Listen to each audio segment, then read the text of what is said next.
네, 사실은 오늘 다른 영상을 올리기 위해서 준비는 해 놨는데요. 제가 어제 올렸던 영상을 뭔가 좀 끼림칙한 부분이 남아 있어서 그거를 연결을 해서 마저 좀 어, 파고들까 하고 영상을 좀 보류하고요. 이거를 먼저 다뤄볼까 합니다. 어제 제가 이제 이 글자가 들어가 있는 자, 내용을 다뤘죠. 근데 저도 사실 이 모체가 되는 이 글자에 대한 의구심을 저 자신도 풀지 못했다 그랬죠. 그러면 이제 이 글자를 깊이 생각해 보면 일단 자, 이 한일 때문에 헷갈리기는 해요. 자, 위에 있는 이것 때문에. 그런데 사실 이 한일만 빼면 이제 글자 자, 아들 자, 뭐 이런 얘기가 되잖아요. 사람 자. 자, 그러면 일단 이 한의를 빼고 나서 이 글자를 써서 한번 봐봤어요. 그랬더니 어떻게 설명이 나오냐.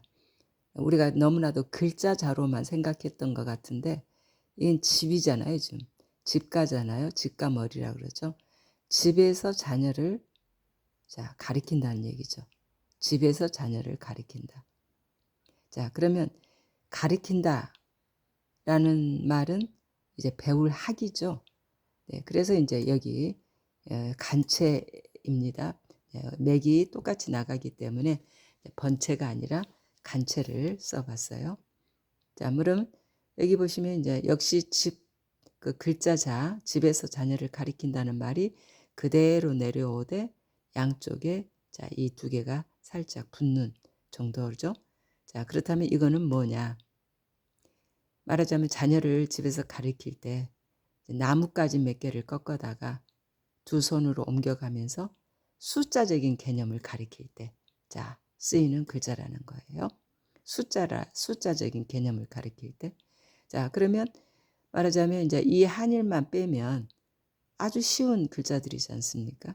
자, 그러면 도대체 이제 한일을 넣었을 때의 이 글자는 뭐냐 이거죠. 네.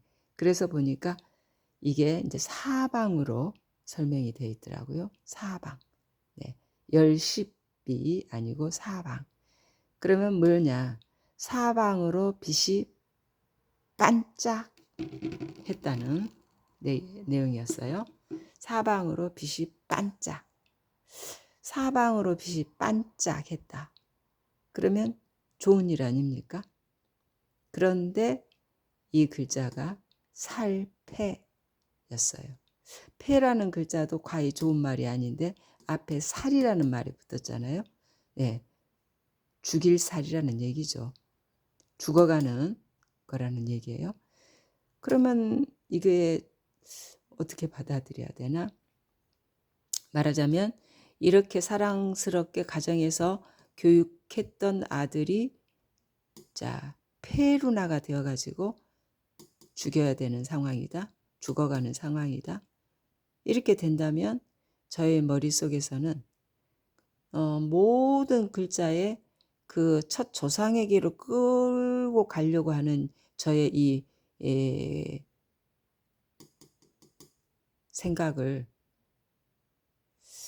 좀 자제를 하려고 했거든요.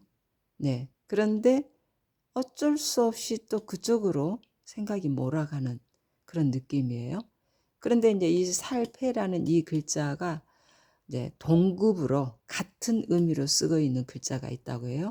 그게 뭔가 했더니 이 혜성이라는 겁니다. 혜성. 자, 그러면 혜성이라는 것은 죽어가는 별이 하늘에서 땅으로 떨어지면서 마지막에 빛을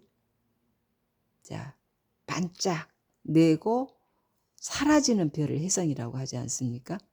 네, 그리고 이제 혜성이라는 글자는 빗자루, 쌀이 빗자루를 손에 들고 눈을 쓸고 있는데 그 눈, 빗자루 끝에 붙어 있던 눈이 저쪽으로 탁 떨어지면서 반짝하고 빛을 발한다 해서 혜성의 글자를 이렇게 만들었어요.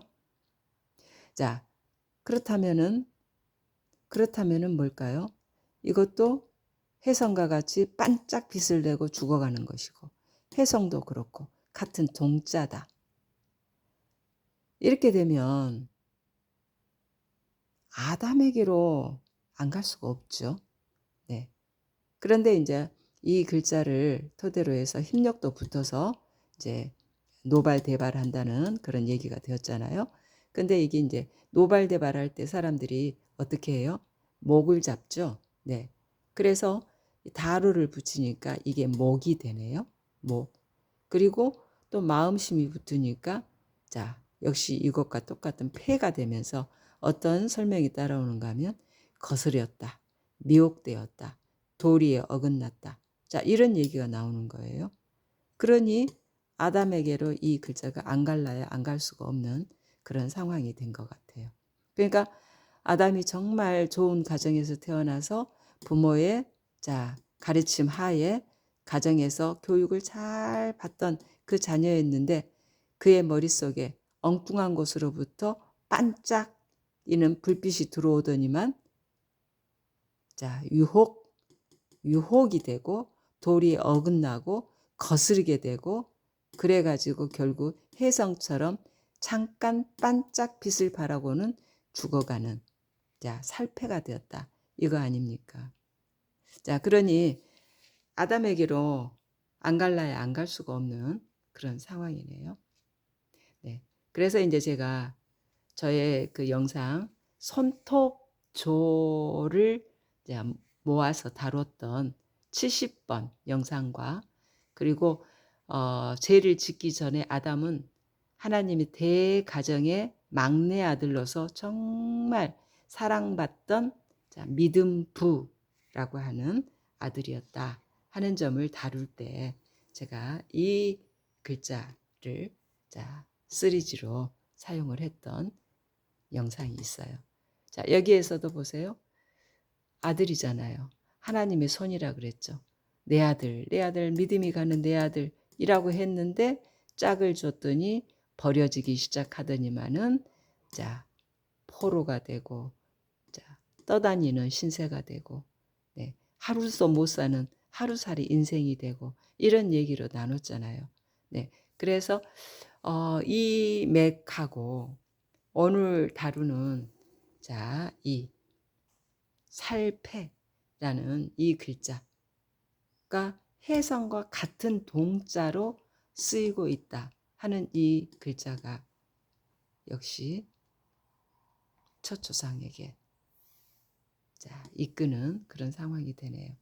그래서 이제 저 역시도 이 글자를 어떻게 이해해야 될지 모든 생각을 아담에게로 끌고 간다는 그런 이미지를 좀 벗고자 저도 좀 자제를 하는 편인데 어쩔 수 없이 이 오늘의 영상도 네, 이 살패라는 이 글자는 결국 자, 순간 반짝이고 죽어가는 하나님의 자녀로서 태어났지만 결국 지금 현재는 사라지고 없는 우리의 첫 조상 아담의 신세로 결론을 맺어야 될 것 같습니다.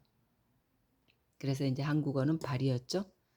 중국어로는 뻐입니다. 한국어로는 글자 자죠. 중국어로는 쯔. 한국어로는 배울학.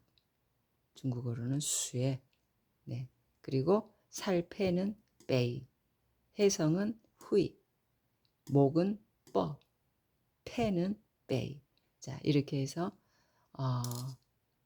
참 안타까운 내용으로서 역시 잠시 잠깐 반짝였지만 결국 죽고만 아담의 신세가 바로 이 살패라는 글자였구나. 이렇게 결론을 맺는 저 자신도 좀 마음이 무겁네요.